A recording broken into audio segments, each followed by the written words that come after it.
Hello and welcome to the Of Interest podcast. I'm Gareth Vaughan from interest.co.nz. In 2016, the Auckland Council passed the Unitary Plan, which included plans for greater housing densification to boost housing supply and improve housing affordability, which was designed to help tackle the growing city's housing challenges. The council said there was capacity for more than 400,000 new residential homes over a 30-year period. To look at where we're at with housing density today, especially in Auckland and to a lesser degree in New Zealand, the rest of New Zealand, I'm joined by Ryan Greenaway-McGrevy, Associate Professor of Economics at the University of Auckland. With Peter Phillips of Yale University, Ryan recently co-authored a paper on the impact of upzoning on housing construction in Auckland and has a long-time interest in these issues. Hi Ryan, and welcome to the Of Interest podcast.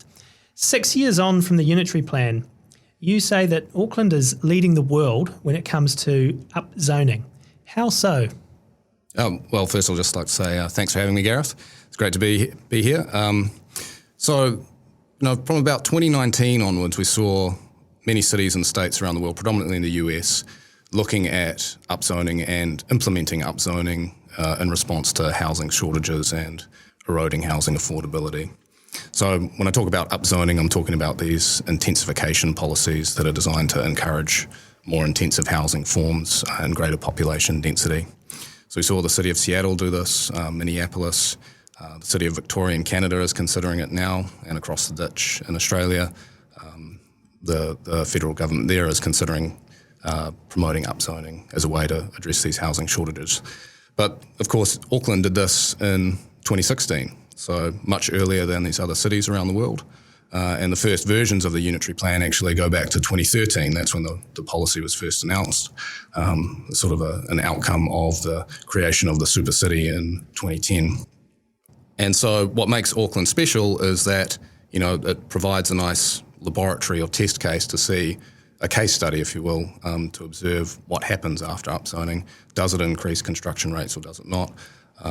Is there any effect on house prices or rents, etc. So that's the sense in which Auckland was really leading the world. So my research with Peter, it receives a lot of interest from cities and policymakers overseas precisely for that reason. We're kind of 5-6 years ahead of the curve of a lot of cities overseas that are considering similar policies.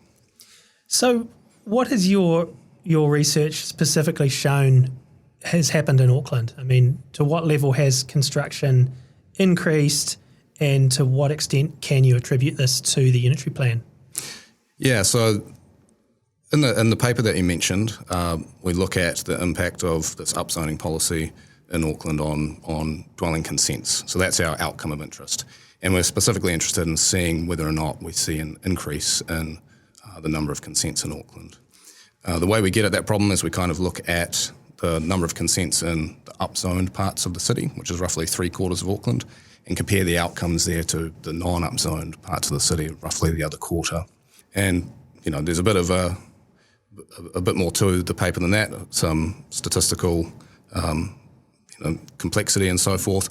But our takeaway from it is, over that 5-year, from 2017 through to 2021, over that 5-year period, we reckon roughly 20,000 to 30,000 additional consents were generated, right? So how big is that number? Well, that's roughly 5% of the dwelling stock in Auckland prior to the policy. Of course, not all those consents get completed, but outside of recessionary periods, it's north of 95% typically in New Zealand. And we don't know how many houses were pulled down because we don't have good data on the number of demolitions, right? But that at least gives you an idea.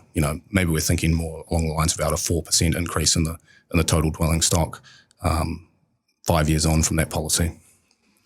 Yeah, and look, anecdotally, obviously, as you drive around or walk around Auckland, you can notice the differences when you're a long-time resident like myself or you. I guess the question is that obviously Unitary Plan introduced specific zones like terrace housing was one, apartments and mixed housing urban was another, which were specifically designed to encourage densification in these areas with those zones. So are those the areas where you notice more, multi-storey apartments, for example? Yeah, absolutely. So you see much more intensive housing forms in these areas that are upzoned. Terraced housing and apartment buildings, which allows for the greatest amount of intensification. You can build anywhere from 5 to 7 stories in those zones. Typically, we see more multi-unit dwellings going in place. However, the parts of Auckland that were zoned THAB, terraced housing and apartments, relatively small. So you do see a lot of construction happening in mixed housing urban as well, and mixed housing suburban. Yeah, mixed housing urban, definitely. I agree. I mean, you do see a lot of, townhouses, multiple townhouses on a section where maybe previously there was only 1 or 2 houses, and even some lines of apartments on those as well. So it's definitely been a noticeable change. Now, the Unitary Plan obviously has, as your research shows, has led to a big increase in consenting and I would say an increase in construction as well. What about the housing affordability piece here? By a couple of the measures that we track, which is the house price to income multiple and also our home loan affordability reports we do regularly, they certainly would suggest that housing affordability has not improved and perhaps even deteriorated in recent years. And obviously we had a huge increase in house prices through 2020 and most of 2021. So there are various reasons for that. But on the affordability side, what can you determine about what this upzoning has done for that so far? Yeah, so taking a step back, it's always difficult in this sort of ex post policy evaluation exercise to articulate what the counterfactual would have been, right? And house prices prior to the policy being implemented really isn't a satisfactory counterfactual. Why? Because other things happen in the interim. So obviously we had COVID, we had what turned out to be an overreaction perhaps to the incipient pandemic. Interest rates fell through the floor, LVRs were lifted. All of that obviously is going to have an impact on house prices and push them up. So the relevant question we have to have in mind when evaluating what the impact on housing affordability would be is where would house prices in Auckland be now in the absence of the policy? And that's, modelling that is very difficult, and that's what our current research is looking at. You have to rely more heavily on economic models and make more assumptions. But buried in there is the assumption that with greater supply comes a reduction in house prices relative to the counterfactual of no upzoning policy.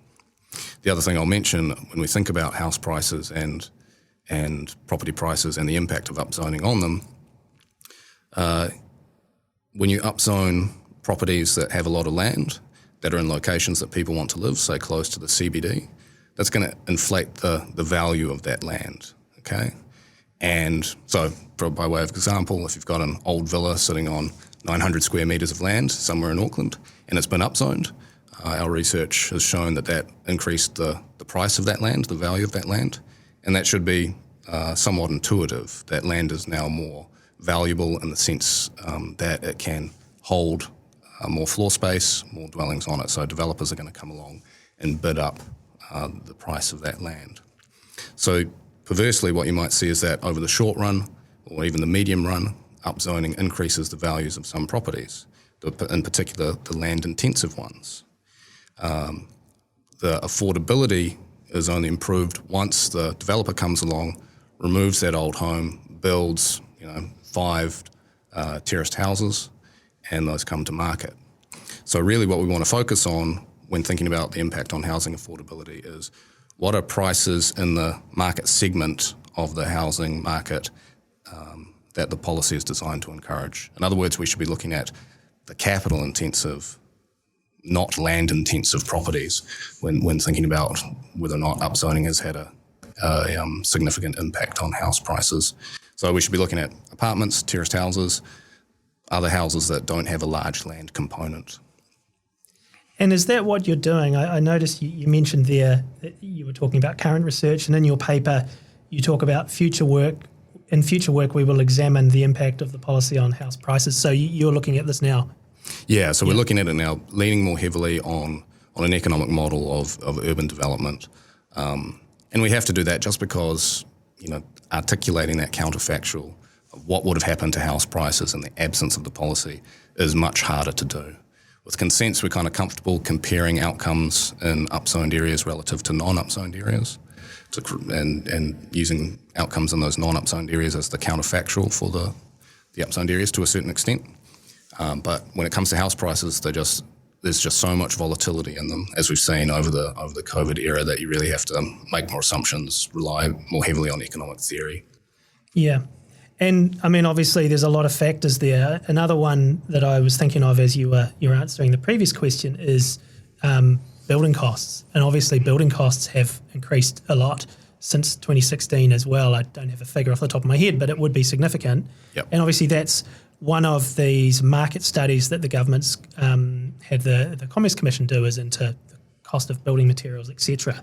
So that all factors into house prices as well, and what gets built and where it gets built. So you've obviously got a lot that you can examine in that research, I'm sure, as well. What about rents? Have you or are you looking at, I guess, how the intensification is impacting rents in Auckland? Short answer is no. We might look at it in future work, and again, it's down to the problem of articulating that counterfactual to produce a paper that is targeted towards an academic journal that will be sent off to referees that are from other parts of the world and aren't necessarily specifically interested in Auckland per se.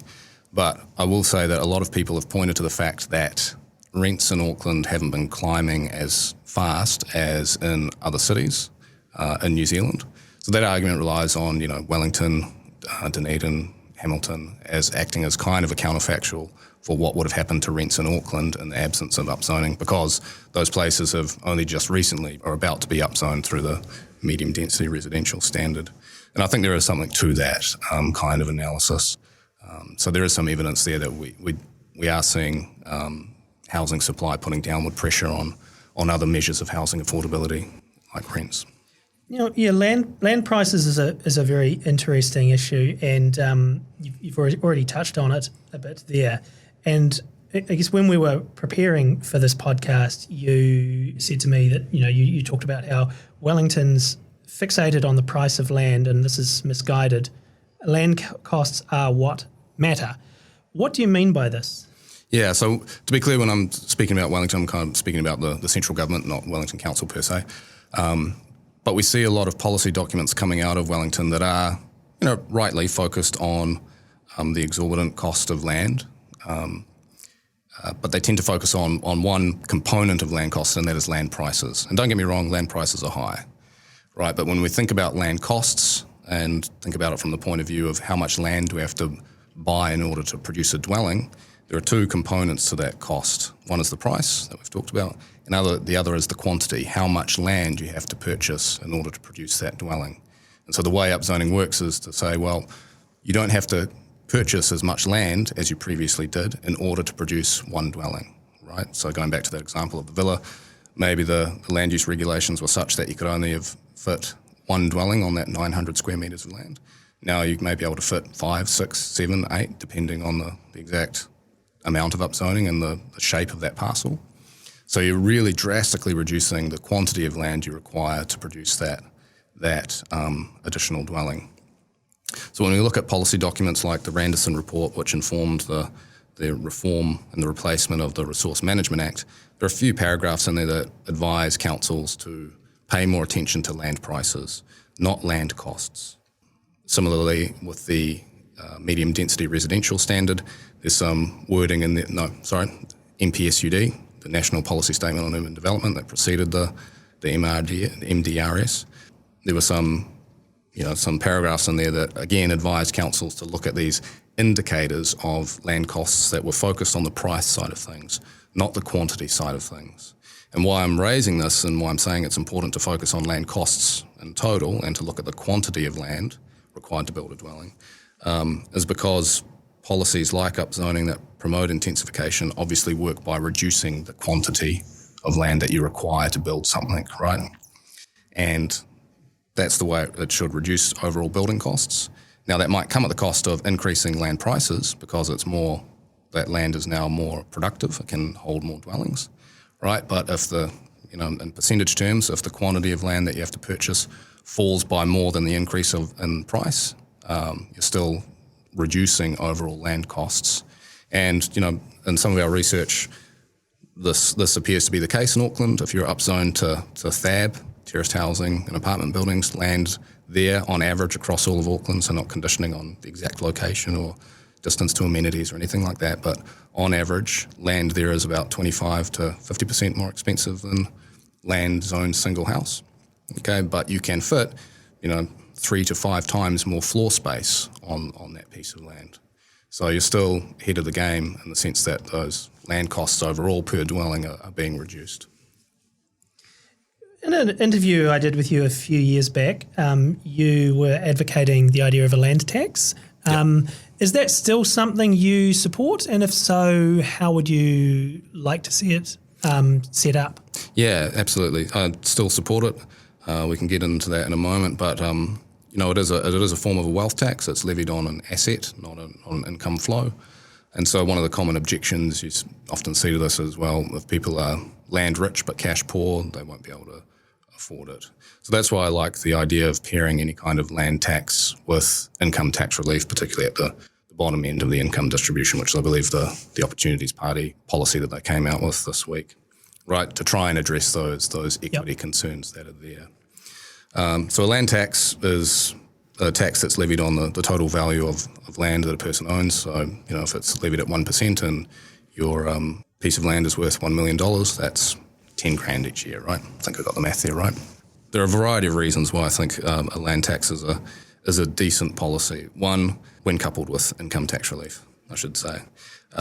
One is that it forces us to use a scarce asset, a scarce resource more efficiently, right? So if you have these houses that are land intensive that have been upzoned, it becomes costlier for someone to just sit on that. So you're tilting the incentives towards selling that piece of land to a developer in order to alleviate yourself of that tax liability, and the developer will put substantially more dwellings on that piece of land. So that's one reason I favour it.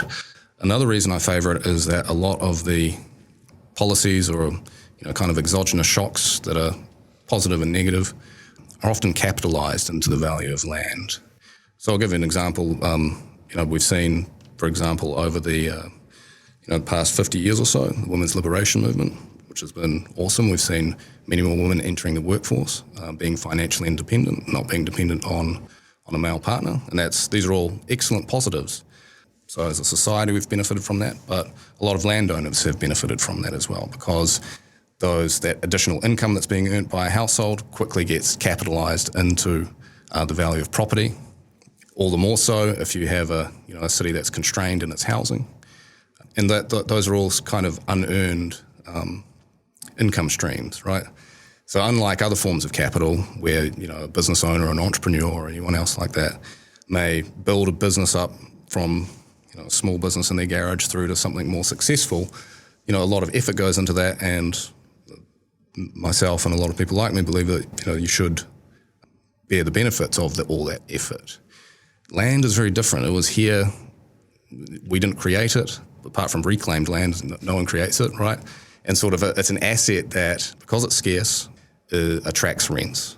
And because those rents come about through no one's effort, there's kind of a moral or ethical argument to taxing it. And I'll just come back to this point that when I say it's scarce, land in desirable locations is scarce. So places like Auckland, where the jobs are, Hamilton, similarly, Wellington and so forth, that's what I mean by land scarcity. It's scarce in the areas that people can and want to live. There's one more reason that I was in favour of a land tax that's escaped me. Might come back in a moment. Nope, it'll pop into my head in a few minutes, and I'll want to reverse. Feel free to share when it does. So do you have any particular views on how the land tax should be structured? Sorry, that was it? That was it? It's highly efficient as well. As a way of generating tax revenue, it doesn't affect people's behaviour. So economists always go on about, if you tax income, it'll make people work less. Well, it can make them work harder, but we won't get into that. depending on what assumptions you make. If you tax capital, if you put in a capital gains tax that hits stocks and other investments, well, then people might invest less in those things. And so it's those unintended consequences that we have to worry about. We wanted to achieve one goal, and we've perhaps created other problems. Maybe we've created other benefits as well. With a land tax, however, how are you going to respond to this as a landowner? Are you going to create less land? No, you can't create less land. Whereas when you tax other forms of capital, you might have an entrepreneur say, well, you've made it too hard, I'm not going to set up that business because the government's taking too many of the proceeds. Land is very different. It's not going to go away as a result of it being taxed. Any of the kind of unintended consequences, such as incentivizing more efficient use of land, are generally good, right? They have the unintended consequences maybe benefits. You've also written about what you've referred to already as the medium density residential standard, this bipartisan zoning reform legislation that Labor and National teamed up on, which was quite a interesting development to say the least. Last year. We'll touch on the rest of other parts of New Zealand shortly, but just for Auckland, I mean, does Auckland still really need this? So that's, I won't answer that question, I'm sorry. It's unclear, right? So I will say that I'm averse to kind of capacity approaches to evaluating these policies. So you very often see planners and urban planners in particular saying, well, do we have enough capacity now for the future growth in the population of Auckland? I think that's the wrong metric to think about all these various policies. It should be more about how responsive is the construction sector to fluctuations and in particular increases in demand. So that's much harder to measure. But if we're in a situation where house prices are still appreciating or can appreciate by 50% in 1 year, we're probably not there yet, right, in Auckland. Now, there are other impediments to supply apart from land use regulation that have to be addressed. You mentioned the construction sector and the cost of materials. Obviously, there's been supply disruptions there. Regulation plays into that because there are only certain suppliers that are going to pass that certificate of compliance. Other suppliers won't or are far more difficult to get across the board. So there is a role for reform there to try and free that up. But if you're in a situation where you still have these massive increase in house prices due to fluctuations in demand, clearly your supply is not elastic enough. Okay, so that's Auckland.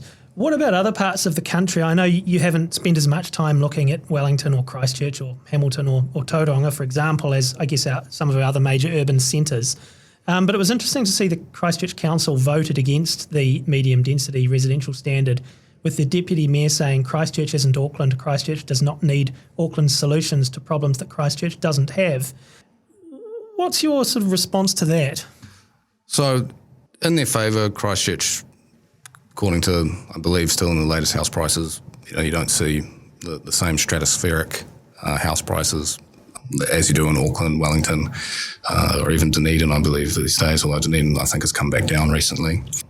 But if they're going to ignore this policy directive, the pressure should be on to ask them to address how they're going to ensure that their housing supply in Christchurch is sufficiently responsive. So really they're saying, are they going to build out further? Is that how they're going to respond to ensure that their construction sector can provide enough housing if and when Christchurch grows? And if not, then the only other way to address this is to build up. There are other considerations as well with regards to emission reductions and so forth. Denser cities tend to have lower carbon footprints because the commuting length of time and distances are much shorter. And so, trying to hit both those goals of lower emissions and a responsive housing construction sector, I don't see how you can do that without allowing Christchurch to build up. At the end of the day, if there's market demand for apartment living in Christchurch, then providing people living in Christchurch with the option to live in those apartments and terraced housings, generally more options are a good thing. And there are other parts of New Zealand too, obviously, regional towns around the country where there are housing shortages. Now, one of our previous guests was Shamabeel Jacob, and he was talking, not in the actual podcast, but afterwards we were chatting a bit about various issues, and he'd recently been to Gisborne, and he was saying they've got a real housing shortage in Gisborne. It's a big problem there, and we know that we have a social housing register with I think about 26,000 applicants on it at last count. So these are people who've been assessed as eligible and who are ready to be matched to a suitable property, but there isn't one available. So we do know across the country we do have a significant housing problem, shortage, whatever you want to call it. So I guess looking at what has happened in Auckland and is happening in Auckland, ultimately, if we're going to address this housing challenge, crisis, whatever you want to call it, we are going to probably need more upzoning, aren't we, around the place? I mean, I imagine that's what you would argue. Yeah. If you look at the geography of New Zealand, there aren't many cities that are blessed with, a flat plain and 360 degrees. Many cities, this is how cities grow historically. Often you need a port close to the coast, and that automatically limits the amount of land that you have available to put houses on. Then you have places like Wellington, Dunedin and so forth, where a lot of the land that's there is incredibly steep. And so it just makes sense in these areas where you don't have a lot of land that's suitable for development, that you allow housing to be built up. With regards to other centres in New Zealand, look, we're sort of 3 decades into a regime that's made it incredibly difficult to supply additional housing. The Resource Management Act back in 1991, best of intentions, but effectively has given councils the ability to veto any form of development that has an environmental impact. And let's face it, people have an environmental impact. So we have to do better there in allowing for our cities to grow, our towns to grow, to allow people to have a space in which to build their lives, be it Auckland, be it Wellington, be it Gisborne. Yeah, well, thanks a lot, Ryan, for that. That's Ryan Greenaway-McGrevy, Associate Professor of Economics at the University of Auckland. And I'm Gareth Vaughan from interest.co.nz with another episode of our Of Interest podcast.